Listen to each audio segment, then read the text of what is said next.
Decomposition reaction एक ऐसी reaction होती है जिसमें हमें एक सिंगल रिएक्टेंट से दो या फिर दो से ज़्यादा प्रोडक्ट मिल सकते हैं। उस प्रकार की रिएक्शन को हम डिकम्पोजिशन रिएक्शन कह सकते हैं। तो डिकम्पोजिशन रिएक्शन के कुल 3 टाइप्स है। थर्मल डिकम्पोजिशन, जिसमें हम रिएक्टेंट को हीट सप्लाई कर सकते हैं प्रोडक्ट निकालने के लिए। दूसरा है इलेक्ट्रोलिसिस, जिसमें हम प्रोडक्ट बनाने के लिए इलेक्ट्रिसिटी का यूज़ कर सकते हैं। और तीसरी है फोटोलिसिस, जिसका मतलब हम प्रोडक्ट बनाने के लिए सनलाइट का इस्तेमाल कर सकते हैं। तो इस प्रकार 3 प्रकार की डिकम्पोजिशन रिएक्शन होती है। चलो हम विस्तार से देखेंगे। तो थर्मल डिकम्पोजिशन रिएक्शन एक ऐसी रिएक्शन है जैसे कि एक सिंगल रिएक्टेंट को अगर हम हीट सप्लाई करेंगे तो उससे हमें 2 या फिर 2 से ज़्यादा प्रोडक्ट मिल जाते हैं। तो इसका हम प्रैक्टिकल देखेंगे। तो अब हम क्या करेंगे, फेरस सल्फेट के क्रिस्टल लेंगे एक टेस्ट ट्यूब में। देखिए इसका कलर कैसा है, लाइट ग्रीन कलर है। अभी इसको हम पकड़ेंगे एक टेस्ट ट्यूब होल्डर से, और टेस्ट ट्यूब होल्डर से पकड़ने के बाद इसको हम धीरे धीरे से एक बर्नर पे गरम करेंगे या फिर हीट सप्लाई करेंगे। और ऑब्ज़र्व कीजिए, जो लाइट ग्रीन कलर था क्रिस्टल्स का, वो अब वाइट बनता जा रहा है, सफ़ेद बनता जा रहा है। ऐसा क्यों होता है? क्योंकि उसमें से जो वाटर वेपर्स थे वो निकल जा रहे, और ये अब बन जाएगा रेडिश ब्राउन कलर का। ये रेडिश ब्राउन कलर का बन गया, इसका मतलब क्या है कि ये फेरिक ऑक्साइड बन गया है।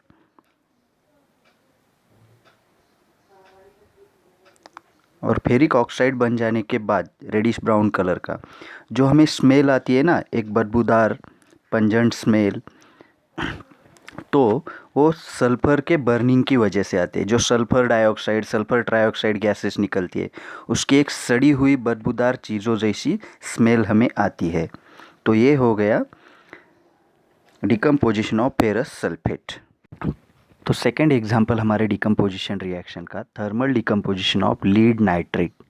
इसका हम थर्मल डिकम्पोजिशन करेंगे। इसके लिए हमें एक बर्नर चाहिए, टेस्ट ट्यूब होल्डर और टेस्ट ट्यूब चाहिए, और हमें चाहिए कुछ क्रिस्टल्स जो कि लीड नाइट्रेट के हैं, जिनका कलर वाइट होता है।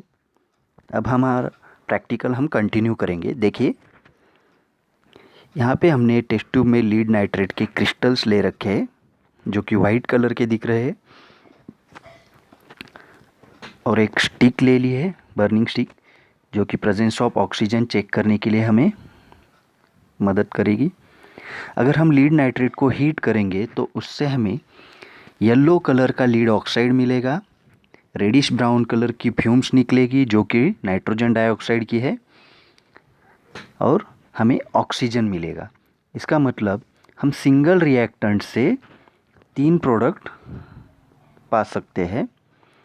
तो ये हो गई थर्मल डिकम्पोजिशन। अब हम इसको सावधानी से हीट करेंगे। देखिए अपने टीचर के प्रेजेंस में ही ये प्रैक्टिकल कीजिए, क्योंकि इसमें से जो गैसेस निकलती है वो बहुत टॉक्सिक रहती है। अगर हम हीट करते समय इसको चेहरे से दूर ही रखिएगा, टेस्ट ट्यूब का जो मुंह है वो अपने चेहरे से दूर रखिए। अब देखिए ध्यान से हम इसको हीट करने लगेंगे तो इसमें से क्रैकिंग साउंड आ जाता है, और क्रैकिंग साउंड आ जाने के बाद जो वाइट कलर है वो धीरे धीरे चेंज हो जाएगा। अब हम बर्निंग स्टिक लेंगे। हमारा ऑक्सीजन टेस्ट ट्यूब के अंदर तैयार हो रहा है या नहीं ये चेक करने के लिए। अगर स्टिक टेस्ट ट्यूब के अंदर भी जलेगी, इसका मतलब वहाँ पे ऑक्सीजन तैयार हो रहा है। देखिए स्टिक अंदर ले ली हमने, ये स्टिक जल उठेगी। अब देखिए इसका मतलब ऑक्सीजन तैयार हो रहा है। और जो ब्राउन कलर की गैसेस निकल रही है, फ्यूम्स निकल रही है, वो फ्यूम्स किस गैस की है? नाइट्रोजन डाइऑक्साइड, जो कि बहुत टॉक्सिक है। मैं बार बार बता रहा हूँ, ये गैस बहुत टॉक्सिक रहती है। तो ध्यान से ये प्रैक्टिकल कीजिए। अब ये पूरी तरह से हो जाने के बाद देखिए जो नीचे बचेगा वो लीड ऑक्साइड रहेगा, येलो।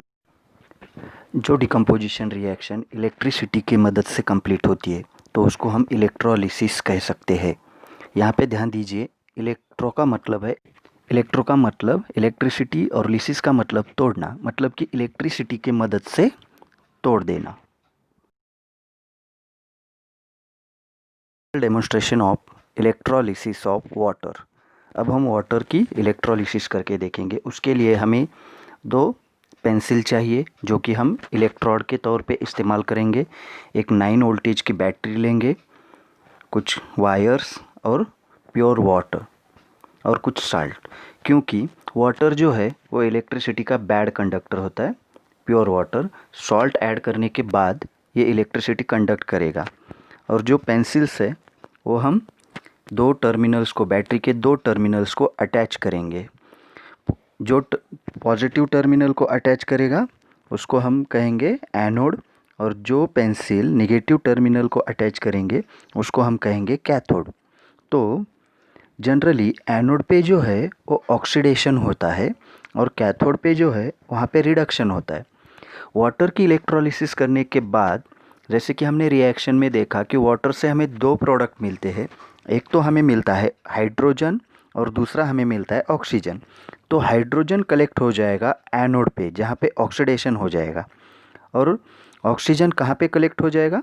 कैथोड पे जहाँ पे रिडक्शन हो जाएगा। तो अब हम ये प्रैक्टिकल कंडक्ट करेंगे। तो देखिए, एक वायर, दो वायर लीजिए, दोनों पेंसिल पे ऐड कीजिए एज अ इलेक्ट्रोड, जिसको हम इलेक्ट्रोड के तौर पे इस्तेमाल करने वाले हैं, और वो बैटरी को अटैच करेंगे। बैटरी को अटैच करने के बाद देखिए ये इलेक्ट्रोलिसिस हमारी स्टार्ट हो गई और हमें इसमें से दो प्रोडक्ट मिल जाएंगे, हाइड्रोजन गैस और ऑक्सीजन गैस, जो कि इलेक्ट्रोड पे जमा हो जाएगी। आप प्रैक्टिकल ध्यान से कीजिए, टीचर की प्रेजेंस में ही प्रैक्टिकल कंडक्ट कीजिए जनरली। तो देखिए अब ये हमारी इलेक्ट्रिसिटी सप्लाई हो जाने के बाद वाटर में से गैसेस निकलना शुरू हो जाएगा, जो कि पेंसिल्स के नोक पे गैस के बबल्स हमें दिखाई देंगे थोड़ी देर बाद।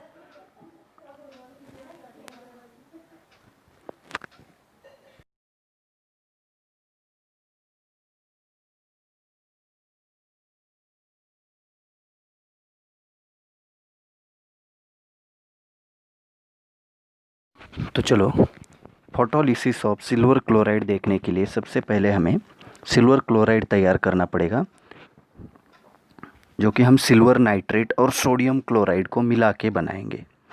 ये हमने सिल्वर नाइट्रेट और सोडियम क्लोराइड मिक्स कर दिया और उसको हम ध्यान से स्टीयर करेंगे और जो प्रोडक्ट है वो फिल्टर करके लेंगे। फिल्टर करने के बाद हमें जो वाइट क्रिस्टल्स मिलेंगे वो है सिल्वर क्लोराइड के वाइट क्रिस्टल्स। अब इसको ध्यान से हम सुखा लेंगे, पहले ड्राई कर लेंगे। ड्राई करने के बाद सनलाइट का इफेक्ट देखने के लिए हम इस पे एक रिंग रख रहे हैं और ये हमने लाइट स्टार्ट की। कुछ देर बाद हम ये रिंग हटाएंगे तो देखिए जो सिल्वर क्लोराइड रिंग के नीचे था उसका कलर अब भी शाइनी है और बाकी सब कलर डिम हो गया है, मतलब लाइट हो गया है। डिस्प्लेसमेंट रिएक्शन एक ऐसी रिएक्शन होती है जिस रिएक्शन में एक more reactive, the reaction in which more reactive metal displaces less reactive metal from its compound and gives a new product. जिसका मतलब एक more reactive metal less reactive metal को उसकी जगह से हटा देता है और एक नया प्रोडक्ट बनाता है, उसको हम डिस्प्लेसमेंट रिएक्शन बोल सकते हैं। हम डिस्प्लेसमेंट रिएक्शन का एक एग्जांपल देखेंगे। कॉपर सल्फेट सॉल्यूशन में हम आयरन नेल रखेंगे। कॉपर सल्फेट सॉल्यूशन जो हमें दिख रहा है एक ब्लू कलर का सॉल्यूशन होता है। अगर हम उसमें आयरन नेल मतलब लोहे की कील रखेंगे तो जो आयरन है वो कॉपर से ज़्यादा रिएक्टिव है, मतलब मोर रिएक्टिव है। तो आयरन क्या करेगा, कॉपर सल्फेट सॉल्यूशन में से कॉपर को हटा देगा और कुछ देर बाद हम पाएंगे कि जो कॉपर है वो आयरन नेल पे लोहे के कील पे विस्थापित हो जाएगा, मतलब डिस्प्लेस हो जाएगा। इसी रिएक्शन को हम क्या बोलते हैं? Displacement reaction. तो देखिए, हमने एक copper sulphate solution blue colour का लिया है, उसमें एक लोहे की कील रखी है, आयरन रखा है। आयरन जो है वो कॉपर से ज़्यादा रिएक्टिव होता है।